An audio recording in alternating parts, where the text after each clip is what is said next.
Something kept haunting Jung about one particular patient. She would come in, sit down, and say almost nothing. Jung had seen hundreds of people by then. He knew how to hold distance, how to maintain what therapy calls therapeutic neutrality.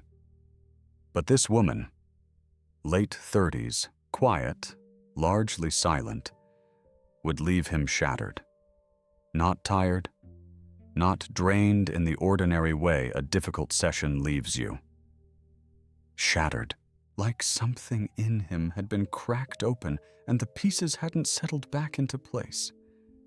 He started writing about it, and what he found, buried in the technical sections of his work that most people skip, is one of the most honest things any psychologist has ever admitted. He wasn't just listening to her pain, he was absorbing it. And here's what he realized. That wasn't a flaw in his training. It was a specific feature of how his mind was built. He had a psychological makeup that made him a barometer for other people's inner weather, and he had no idea how to read that barometer without it breaking him. If you're the kind of person who walks into a room and can feel what everyone in that room is carrying, if you've ever left a conversation completely depleted by someone else's emotion, then you have the same thing he had. And Jung spent years figuring out what to do with it. In 1921, Jung published a book called Psychological Types. It's not the most read thing he wrote. Most people go straight to the shadow, the archetypes, the collective unconscious. But types is where Jung mapped something almost no one was doing at the time. The fundamental ways different people actually process reality.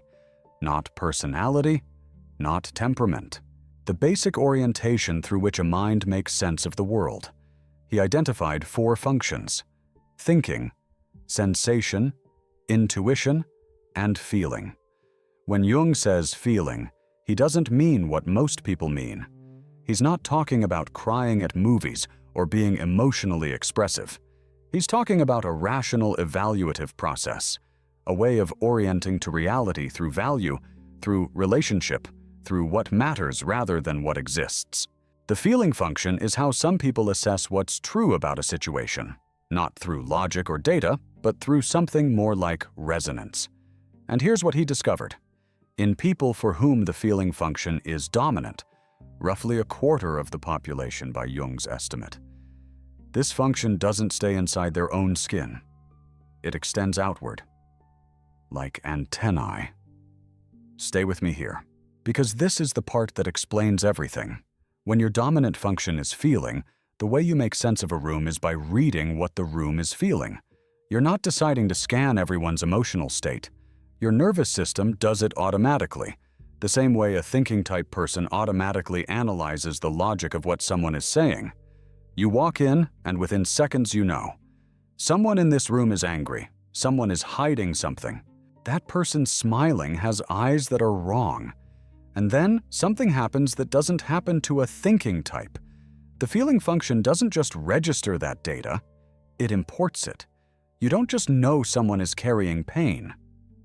You start carrying it with you. Jung used the phrase psychic infection in his clinical writings. The more precise description, developed later in his work on psychotherapy, is this. The feeling type person's dominant function operates as a permeable membrane, not a wall. It's designed to receive and process relational data.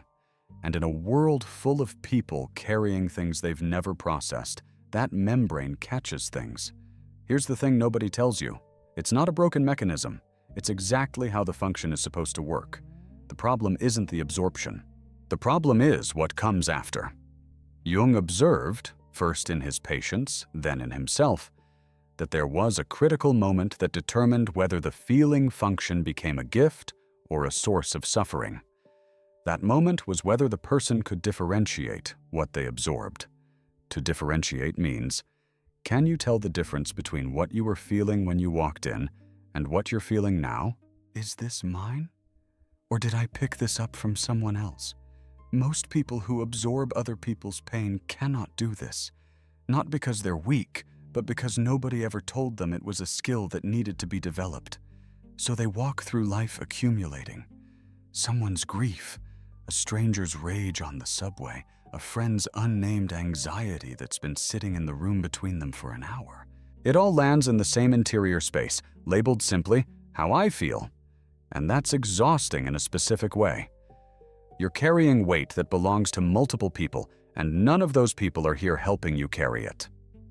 I saw this in hospice. 12 years of it. I would leave a room after sitting with someone in their final hours, and I'd have to stand in the hallway for 10 minutes before I could trust my own legs. Whatever had been in that room had come with me. I called it empathy then. I thought that's what I was supposed to do. Jung would have told me, you were doing the job of a barometer without knowing how to read the instrument. A barometer doesn't stop being accurate just because you can't read it. But if you can't read it, you just feel the pressure without understanding what it means or where the weather is going. What Jung developed over years of practice was a question, simpler than any formal technique. It's this.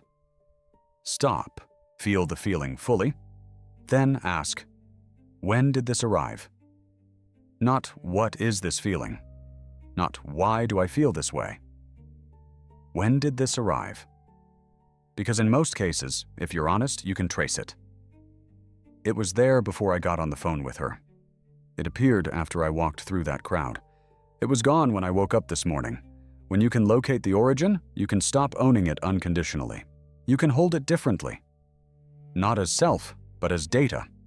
This is the shift Jung was describing. Not feeling less. Not shutting the function down. Moving from passive absorption to active discernment. The antenna stays up. But now you know how to read the signal. There's a reason Jung wrote about this from the inside, not just as a clinician. After his break with Freud in 1912, Jung went through what he later called his confrontation with the unconscious. He would sit in his house at Küsnacht, sensing presences, absorbing the weight of things that weren't his, afraid at times that he was losing his grip on reality. What he found, slowly, through years of interior work, was that he wasn't breaking. He was learning to read what he'd been absorbing all his life without knowing it. The crisis was diagnostic. His feeling function had been overwhelmed, and the only way forward was to name and locate what he was carrying. He came out the other side not less sensitive. More so, but with something he hadn't had before. The ability to meet pain without being consumed by it. You know the difference between being moved by something and being dismantled by it. Between feeling with someone and disappearing into their emotional field. The difference isn't how much you feel, it's whether you can stay yourself while feeling it. Here's the thing worth holding on to. Jung didn't discover that the feeling function was a problem to be managed. He discovered it was one of the 4 fundamental ways a human being can orient to reality, carrying a specific vulnerability and a specific gift. The vulnerability: you will absorb things you didn't choose to carry. The gift: you will sense things about other people and situations that others simply cannot access. You will know when something is wrong before anyone says it. You will be able to be present with someone in pain in a way that doesn't require words or solutions. Just presence. Accurate contact. That's not nothing. That's rare. Jung didn't ask himself how to feel less. He asked how to become fluent in what he was already reading. Because you're not broken. You're a barometer. And the weather you've been measuring your whole life. In other people's silences, in rooms that felt off, in conversations that left you depleted for days. That weather was always real. You were just never taught how to read it. Sit with that for a moment.